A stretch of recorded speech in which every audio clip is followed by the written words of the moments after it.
पुण्य का योग बहुत मुश्किल से मिलता है। ये निश्चित बात है,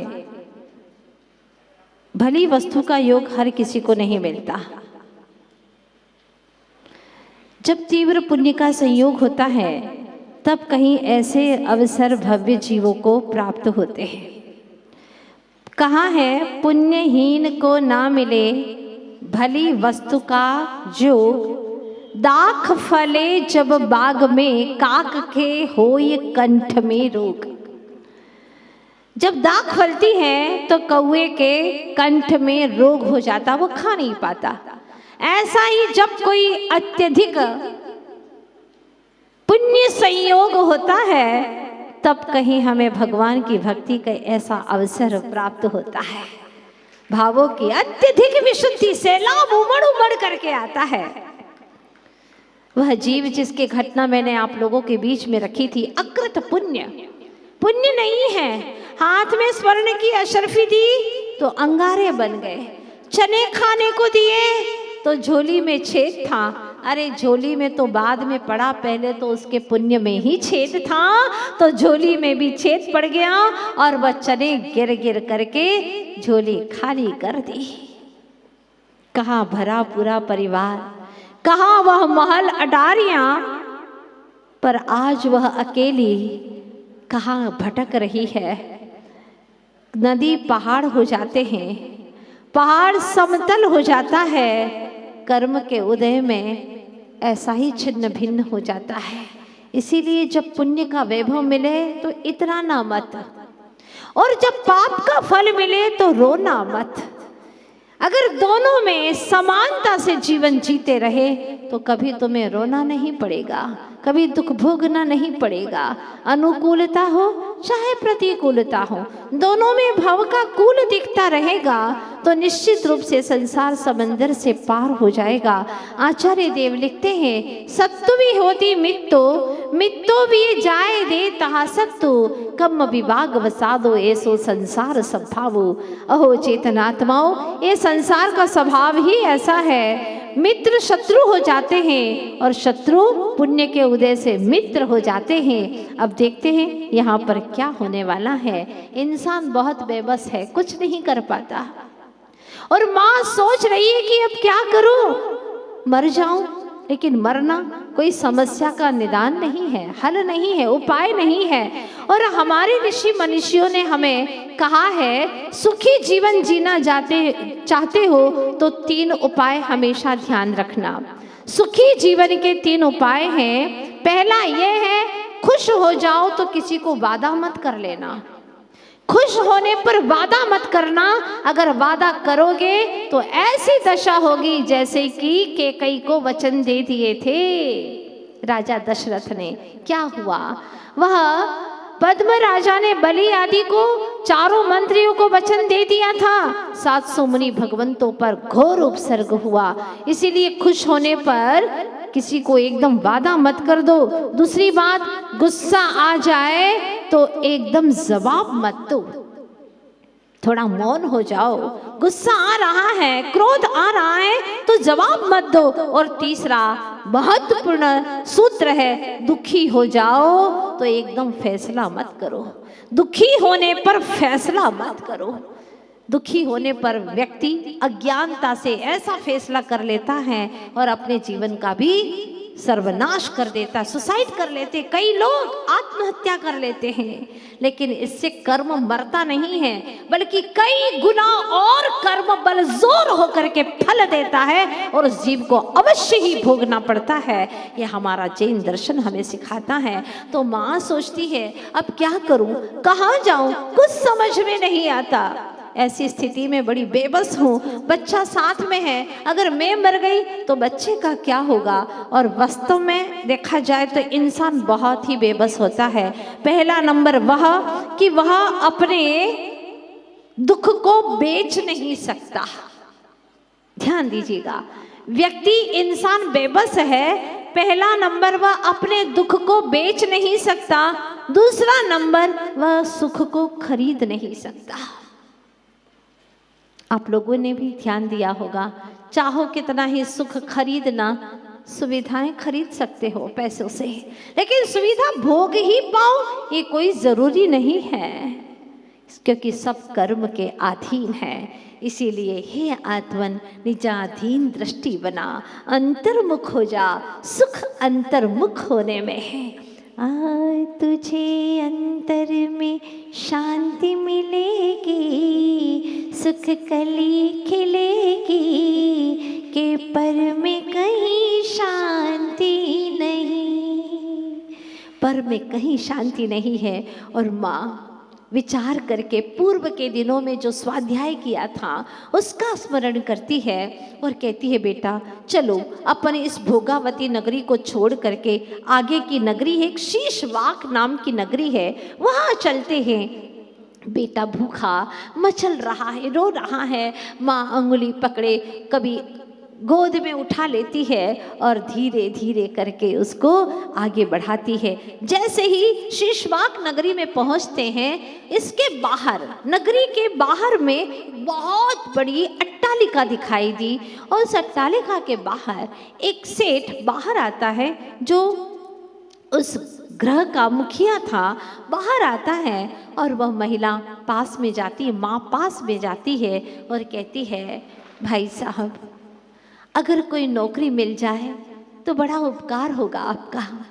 मैं बहुत कष्टों की मारी हूँ, नौकरी ढूंढ रही हूँ। उस मुखिया को बड़ी दया आ गई, करुणा आ गई और वो देखता है चेहरा कि वास्तव में ये जो महिला है वह अच्छे घर की है, वह गरीब नहीं थी, निर्धन नहीं थी, लेकिन कष्टों की मारी है, परेशानी की मारी है, आफत इसके जीवन में आ गई है, इसके पाप का कुछ उदय लगता है। वह कहता है, बहन तुमने मुझे भाई कह करके पुकारा है, आ जाओ यहाँ पर, मैं तुम्हें नौकरी दूंगा।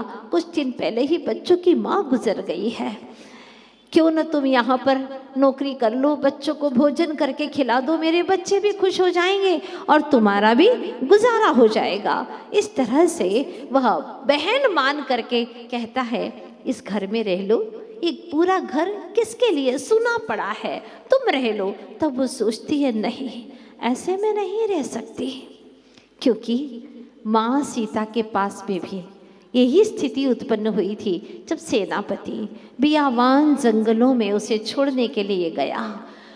आंखों में अश्रुओं की धारा बह रही थी, कुछ समझ नहीं पा रहे थे। माँ सीता ने कहा कि तुम मुझे जिनालय के दर्शन कराने के लिए लाए थे, लेकिन यहाँ तो कोई जिनालय दिखाई नहीं देता, यहाँ तो बड़े बड़े उत्तुंग वृक्ष हैं, साए साए की आवाजें हैं और जंगली जानवरों की चित्कारें हैं, मुझे यहाँ छोड़ करके तुम उतर क्यों गए? माते अब आपका स्थान आ चुका है, आप यहीं पर ठहरिए। और वो फूट फूट करके रोता है। ये क्या कह रहे हैं आप? सुन सेनापति भैया, क्या तुम भूल गए इस जंगल का रास्ता? सुन सेनापति भैया, क्या तुम जंगल का रास्ता तो नहीं भूल गए? सेनापति कहता है, नहीं भूला हो रास्ता, नहीं भूला हो रास्ता, हे प्रिय मात से श्री राम की ये आज्ञा, श्री राम की ये आज्ञा, भीम विकट वन में तुम छोड़ के आओ सीता, सुनो हे प्रिय मात सिए। हे माँ, ये तो श्री राम की आज्ञा है कि भीम विकट वन में उन्हें छोड़ करके आओ, इसलिए मैं तुम्हें छोड़ने के लिए आया हूँ। तो वह कहती है, ये तुम क्या कह रहे हो? ऐसा नहीं हो सकता, मेरे स्वामी ऐसे नहीं हो सकते। लेकिन बहुत बड़ी यह लंबी वार्ता है, कहाँ तक कहूँ। अंत में माँ सीता सम्यक दृष्टि आत्मा कहती है, ठीक है तुम जा रहे हो, स्वामी से कुछ कहना है माते? हाँ कह देना उनसे। मेरे राम से कहना, मेरे स्वामी से तुम कहना, लोगों के बहकाए कभी धर्म न तज देना, सुन सेनापति भैया। सेनापति भैया कह देना कभी धर्म को न तजे, लोगों के बहकावे में आकर के मुझे तो छोड़ दिया लेकिन धर्म को मत छोड़ना। तो माँ मैं तुम्हें छोड़ करके कैसे जाऊं, मैं यहीं रहता हूं। तब वह कहती है कर्म का वैसे भी मेरा प्रचंड उदय चल रहा है और तुम और रहोगे तो दुनिया मुझे और दोषी सिद्ध कर लेगी, इसलिए भैया तुम जाओ यहाँ से। वह माँ भी कहती है मेरे कर्मों का प्रचंड उदय चल रहा है और मैं अगर तुम्हारे घर में रह गई तो मुझे और लोग दोषी बना देंगे। नहीं, मैं कुटिया बना करके रह लूँगी, घास की कुटिया बना करके रह लूँगी। बस भाई तुमने मुझे बहन स्वीकार कर लिया, मेरे इस विकट परिस्थितियों में इतना ही संबल काफ़ी है। कोई पुण्य किया होगा जो आज तुम जैसे भाई का मुझे संबल मिल गया। क्योंकि कहते हैं ना, आयु से अधिक अपनी छवि का ध्यान रखना चाहिए, क्योंकि आयु से भी छवि की आयु ज़्यादा लंबी होती है। इसलिए अपनी छवि कभी धूमिल न हो, इसका हमेशा ध्यान रखना चाहिए। माँ ने भी उसका ध्यान रखा और नित्य प्रतिदिन वहाँ भोजन बनाती, जो भी बनता वो उसका भी पेट भर जाता। लेकिन बच्चे का क्या, बच्चा तो दिन रात मचलता ही रहता। जो माँ को भोजन मिलता वो बेटे को नहीं मिलता। माँ तड़फती, क्या करूँ, मैं अपने बेटे को वो भोजन नहीं करा पाती जो मैं करती हूँ, लेकिन क्या करूँ, कैसे करूँ, कुछ समझ में नहीं आता। और इधर से जब भी वह बच्चा माँ के साथ में वहाँ चला जाता उस बलभद्र मुखिया के यहाँ पर, तो उसके 6 बच्चे उसे रोज पीटते, मारते, चिल्लाते। क्या करे, कुछ समझ में नहीं आता। वो रोता और इतनी पिटाई करते कभी कभी तो उसके हाथ पैर सूज जाते। रोते रोते वह सो जाता और सोचता मैंने ऐसे कौन से पाप किए हैं, मुझे खाने नहीं देते, मुझे चैन से रहने नहीं देते, मुझे सिर्फ पिटाई पिटाई ही मिलती है। भगवान ऐसा मैंने क्या पाप किया। और पिछवाड़े में जाकर के जोर जोर से रो रहा था। वहाँ से बलभद्र मुखिया निकलता है और आपको पता है ना कि वो क्यों रो रहा है, उसकी पीड़ाएं क्यों, ये कर्म उसको क्यों घेरे हुए हैं। क्योंकि उसने देव द्रव्य को हड़प लिया था। पूर्व में जो पाप किया था वो पाप उसका अभी भी फल दे रहा है। बलभद्र मुखिया वहां से गुजरता है और उसने देखा, पूछा क्यों रो रहा है।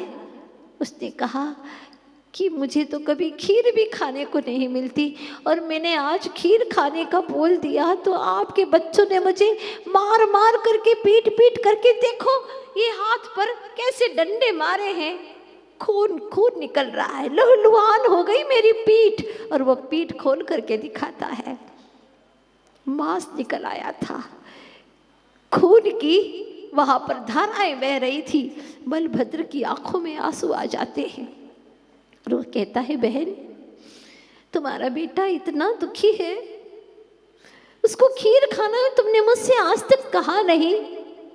वो स्वाभिमानी थी, बहुत बड़े सम्राट घर की थी, लेकिन कर्मों की मारी क्या कहे, कभी भीख नहीं मांगी, कभी किसी के सामने झोली नहीं फैलाई, इसलिए मेरी आदत नहीं है मैं किसी से कुछ मांगू।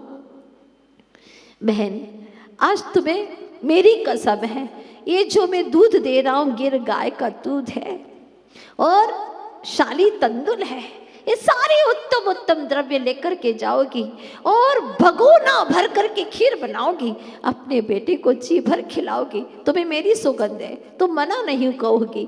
तुमने मुझे भाई माना है ना, तो भाई की बस इतनी सी बात तुम्हें स्वीकार ना होगी। अब वह दूध लेकर के शाम को जाती है। सारी वस्तुएं, खीर की उत्तम से उत्तम वस्तुएं, केसर वगैरह सब वो पूरी चीजें दे देता है।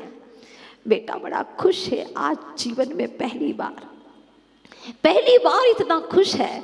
और वो कहता है माँ जल्दी बनाओ ना खीर। बेटा माँ ने तुमसे कहा था ना कभी रात को नहीं खाया जाता। हाँ माँ, सो तुम्हें कभी नहीं खाता रात को, तो फिर बन जाएगी खीर तो फिर रात को खाओगे नहीं, सवेरे तक तो फिर वह बासी हो जाएगी। हाँ माँ ये बात तो सच है, तो रात में भोजन का तुम्हारा संकल्प है ना। हाँ माँ, तो फिर कल सवेरे खीर बनेगी, कल सवेरे खीर बनेगी बेटा। अब वह बेटा खीर की प्रतीक्षा में सो तो गया, लेकिन रात में कई बार माँ को उठाता है। माँ उठो ना, हो गया सवेरा, जल्दी बनाओ ना माँ खीर। बेटा अभी अंधेरा है, अभी तुम्हारे जीवन में भी अंधेरा है। माँ सोचती है अभी तेरे जीवन का सवेरा नहीं हुआ है बेटा, सवेरा होने दे, मैं खीर अवश्य ही बनाऊंगी। और वह बच्चे को पुचकार करके रात बड़ी मुश्किल से निकालती है। अब इधर वो रात निकालती है, हम आपको दूसरे क्षेत्र की ओर ले चलते हैं।